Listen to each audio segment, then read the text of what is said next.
Welcome to Plus 263 Sports News. And today I have a very interesting story. I can say stories because I'm going to talk about two things. The first one is about uh, an incident which happened between one of the Warriors player, Tino Kadewere, and one of our local journalists, Yvonne Mangunda. Then we go to uh, the just ended match between Zimbabwe and Rwanda.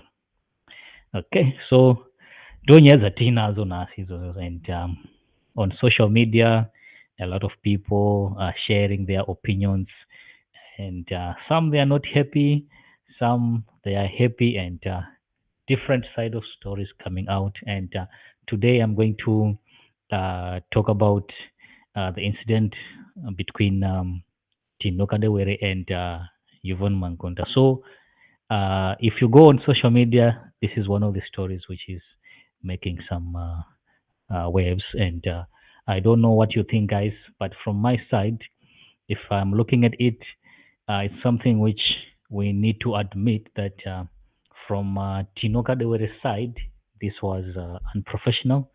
You have to handle this issue in a better way. And I don't know, um, people react in different ways, and sometimes when people cross the line, that's what happens. People can respond in an unexpected way. But if you're looking on the other side of the story, especially if you go on the comments on Facebook, you can see that people are not happy with the way our journalist Yvonne Mangunda respond to people, especially on her Facebook page.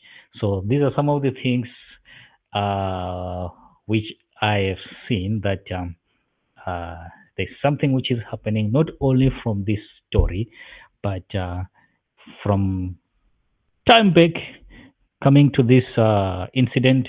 There have been a lot of things which has been happening, and a lot of people didn't have the platform to share or to pour out their anger or their opinions in regards to how this journalist respond to people. So some of the stories we cannot confirm if whether it's true or no, but some rumors are saying that she was being paid, all these kind of stories, but we don't have evidence on that, so we are not going to talk about that. But coming back to the incident which happened, and I want to share something from my side because I'm always on Facebook, and I run this page which I have, and sometimes we cross each other on different posts on Facebook.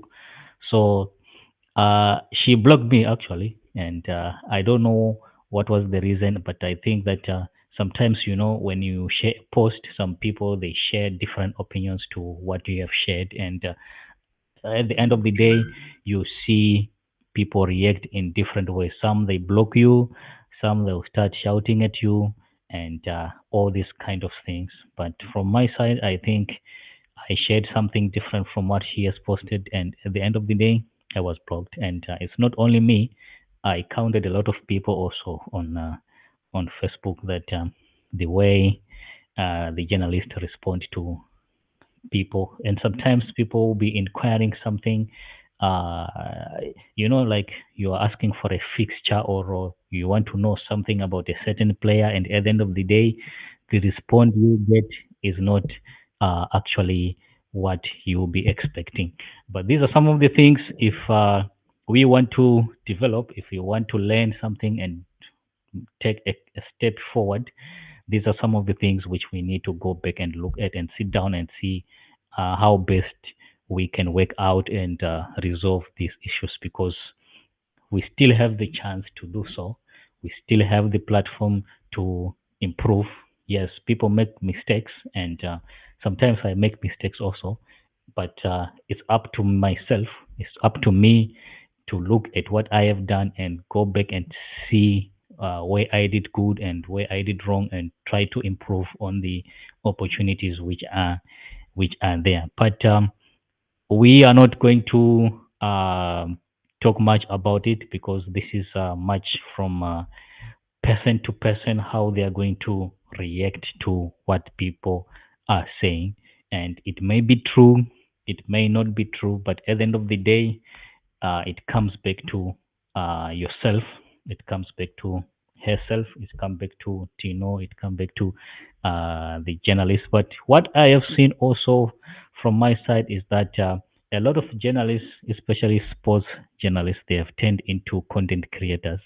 They are moving away from their main objective of reporting news, and they are now focusing mostly on getting views, getting likes, and all this kind of I think we can say is monetization, but this is what I have seen, and we are seeing that this is affecting how they are delivering their job as journalists.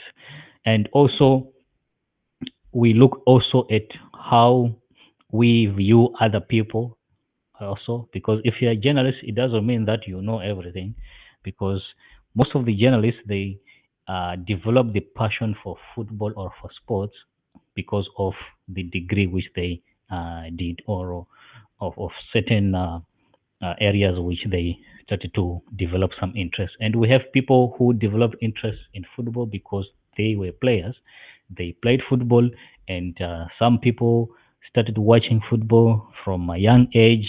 And some people they had passion for football from long time back. And those people they understand football. They know a lot of things about football. But at the end of the day, we are not in a competition. We are just there to analyze football. We are just there to enjoy football as entertainment. If you doesn't agree with me, you are free to share whatever you need to share. And especially what I do on my page, I don't block anyone.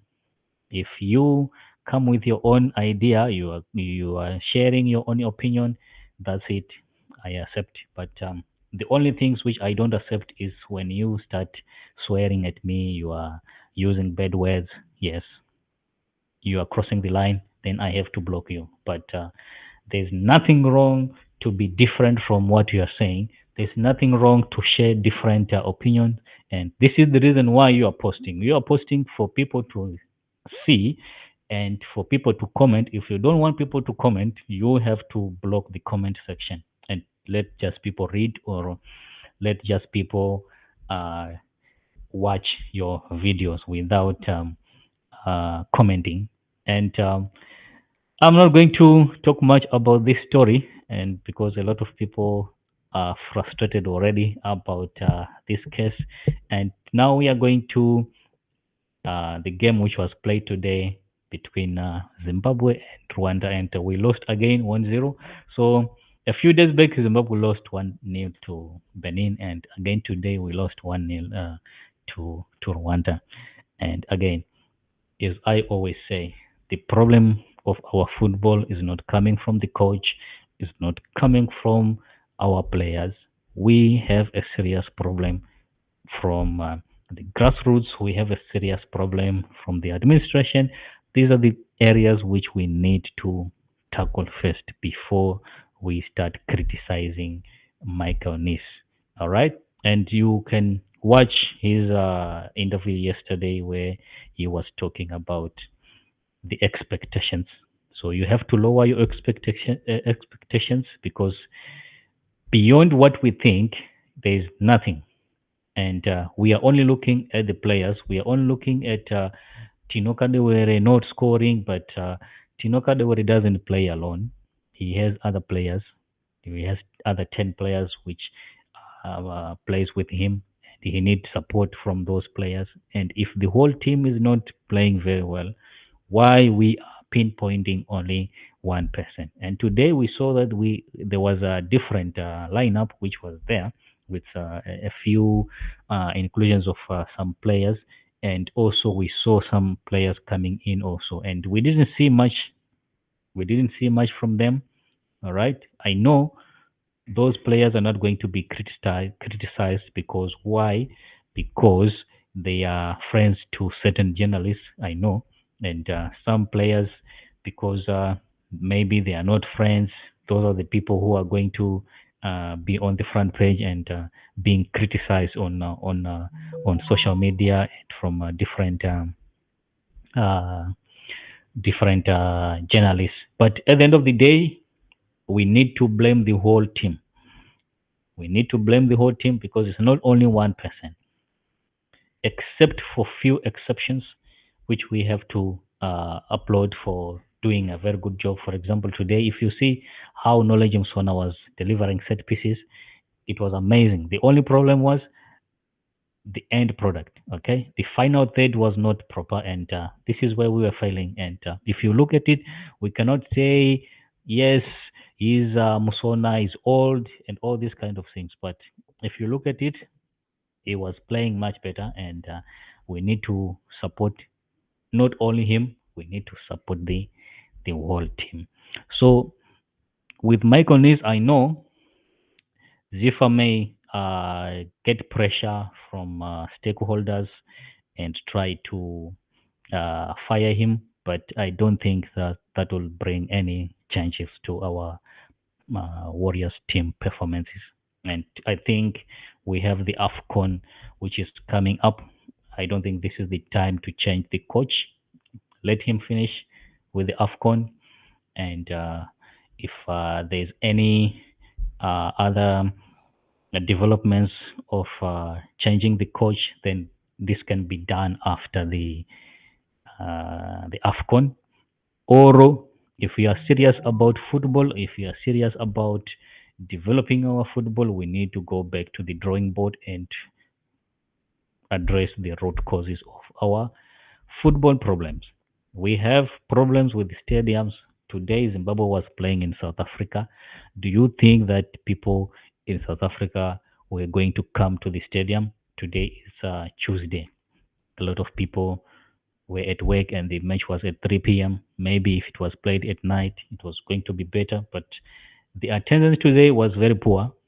And I'm very sure if this match was in Zimbabwe or in or played in at the Rufaro Stadium or at the National Sports Stadium, we are going to see a different crowd attending the match. And this is the 12th player which we need. And at the moment, we don't have that 12th player because we are playing our home matches away from home. And what do we expect if you don't have stadiums and you are expecting to win games?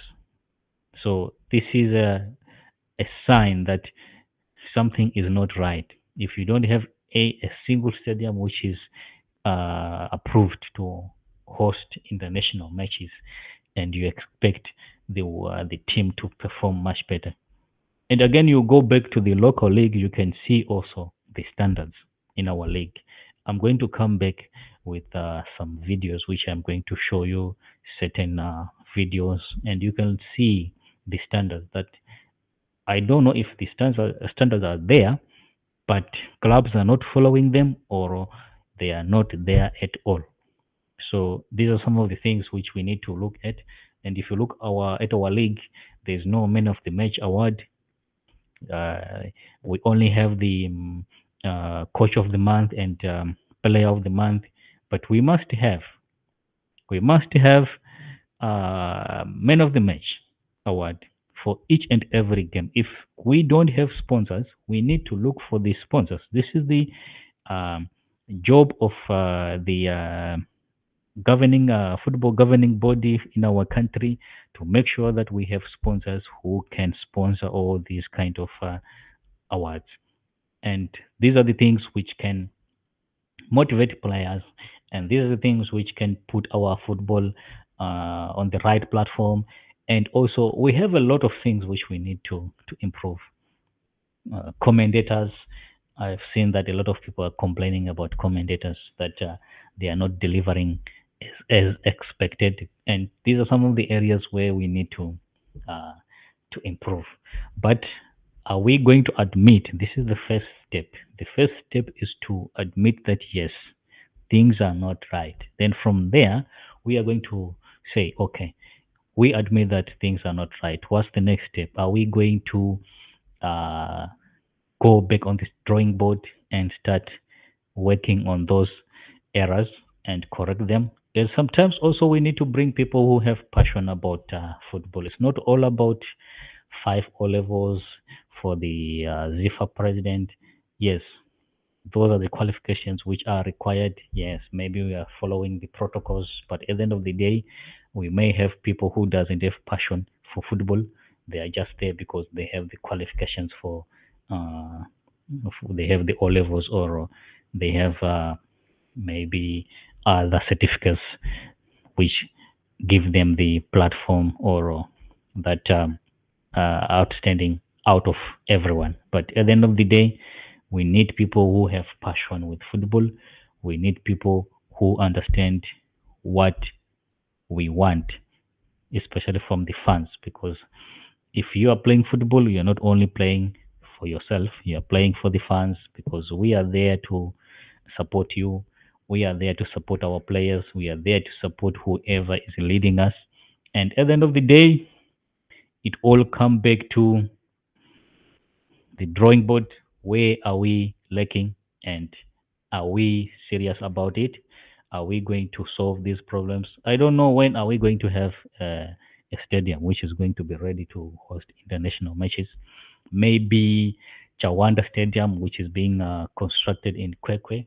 Maybe we may start to see matches being played in Kwekwe, Warriors playing in Kwekwe. And this is going to be something, a shift of focus, mostly from Harare going to other provinces as well. And this is the time we need to start to understand that individuals can take football somewhere. And these are the people which we need to support, regardless of where they are coming from. The most important thing is, are we supporting them? Let's look at their vision. Which vision are they sharing with us? Which vision they have? And are we focusing on football, or are we focusing on politics? Because if we look at it, if we want to mix all these things together, we are not going to come up with something good. So we need to streamline our focus on football and support those people who are showing interest in developing our football. Regardless of our political affiliations, we need to support those people. And that's why I always say that if you are looking at Scotland FC, I see Scotland FC as a football club. It's not a political party. If you have some differences with Scott Sakponya, you need to go to the parliament and you meet him there. Then you discuss something about politics. In football, I haven't seen him a single day where he's wearing a regalia. He's always maybe in a Scotland jersey, or Highlanders. These are some of the things which I have commented about him. And we need to support him, whatever he's doing. We need to support Simba Bora. We need to support Walter Magaya. All these people, they are trying to improve our standards. And we need to stay away from where are they coming from, and focus on football only. So that's it for today. And tomorrow I'm going to come back with another story. And let's see how our football, I think, will go back to the local league, and that's the Zimbabwe Castolaga Premier Soccer League, and the English Premier Soccer League. So I'll be giving you some updates on these leagues. I think we have the Champions League coming also in the few weeks.